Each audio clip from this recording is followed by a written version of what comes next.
Hello friends, welcome to our YouTube channel.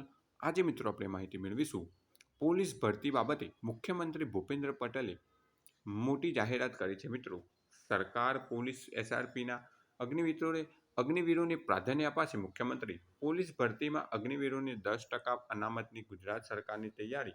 Gujarat સરકાર પણ હવે પોલીસ ભરતીમાં અગ્નિવીરોને અનામત આપશે.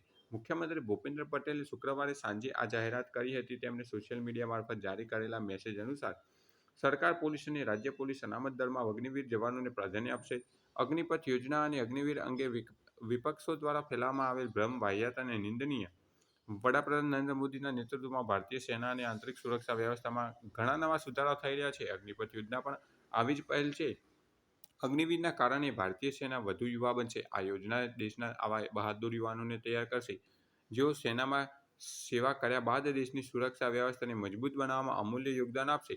સશસ્ત્ર પોલીસ અને એસઆરપીની ભરતીમાં ગુજરાત સરકાર અગ્નિવીરને પ્રાથમિકતા આપશે. એટલે કે મિત્રો, પોલીસ ભરતીમાં અગ્નિવીરોને 10% અનામતની ગુજરાત સરકારની તૈયારી બતાવી રહી છે. આ એક મોટા ખુશીના ન્યૂઝ કહી શકાય અગ્નિવીરો માટે. Thanks for watching this video. Thanks and good bye.